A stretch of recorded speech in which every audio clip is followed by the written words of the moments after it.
Hey guys, Ben here, and in this video I'm really excited to put 3 of the best 360 video cameras side by side, and those are the Xiaomi Mijia Mi Sphere, the Garmin Verb, and the Samsung Gear 360 2016, to see which one is ultimately the best consumer 360 video camera right now. This first example was taken in front of the Shrine of Remembrance in Melbourne. I know what you're thinking, yes, these all look decent, but the colors are a bit dull.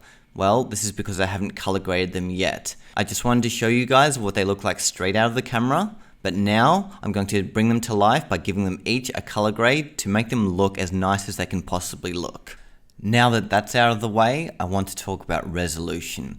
2 of these cameras are 4K, and those are the Garmin Verb and the Gear 360 2016. Yes, the Verb does 5.7K, but it's very difficult to stitch and not really practical for beginners or intermediates. The Xiaomi Mi Sphere is 3.5K, but I think you'll realize by the end of this comparison that this is actually a minor detail in the grand scheme of things. The other cameras aren't actually 4K. 4K implies 4000 pixels across. They're actually 3840 by 1920, which is under 4K, and the Xiaomi is 3456 by 1728. 3.5 to 4K is currently the industry standard in the 360 world right now, and every time I've shot with all 3 of these cameras, I've been really satisfied with the resolution. To me, what's more important than the resolution is the look a camera produces.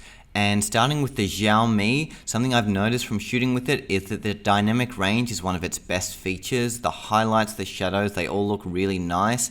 Yes, it does have a slightly contrasty look, but overall it's performing excellently. The colors are nice. Everything about this image is nice. With the Garmin Verb, you have the option to choose color profiles. You can choose vivid, which means bright colors, or flat, which is obviously a much flatter image, which allows you more options in post because you haven't set in stone a bright color scheme. Here I shot in flat mode, and I'm really happy with the results it gave me in the grade. I did spend a bit of time color grading it, and I just think it looks really nice. Again, excellent dynamic range. I'm really happy with this image. It does look very professional, and with a look like this, I would be happy charging clients for 360 video, knowing I can get that amount of control over my look. With the Gear 360, while it does deliver an excellent result, compared to the other 2, the dynamic range just isn't very good.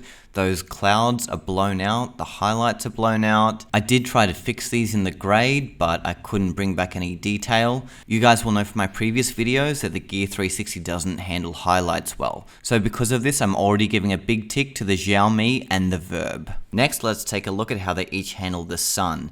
And this is something that normally wouldn't be mentioned in a camera comparison. Normally with a DSLR camera, you'd be like, hey idiot, don't point your camera at the sun. No wonder your image is all blown out. But with 360, you have no choice but to have the sun in your shot if you're outside and the sun is out. Therefore, this becomes a massive factor when considering which 360 camera to buy. Just like before, the Gear 360 completely blows out the image around the sun, and it creates a massive lens flare, as well as big waves across the lens and bits of red everywhere, and it just completely ruins the image. I can't tell you how many times this has been a frustration for me when shooting with this camera. I'm really thankful that their technology is moving fast and the dynamic range is getting better. I know Samsung will do better in the future, but at the moment, this is an issue. Looking at the Xiaomi footage, it's a clear improvement.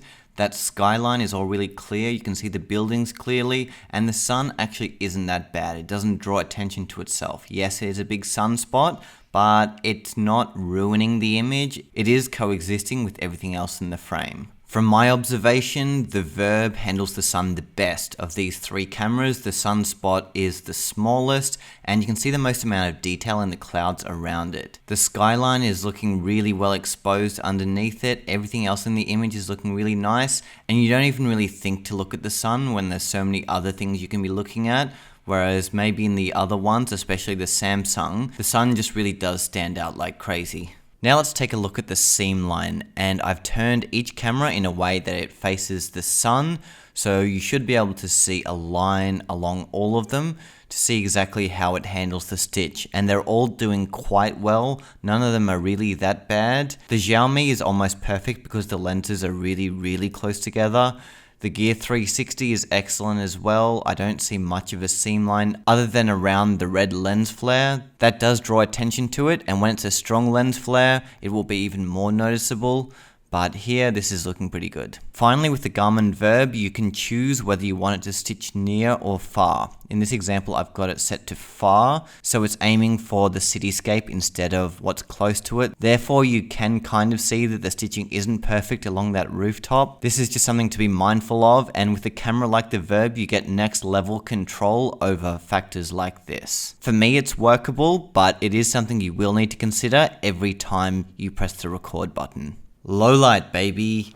And here I've taken this footage just after the sun has gone beneath the horizon, and it's looking very good on all three cameras. This is very acceptable, and these are three of the best low light video cameras.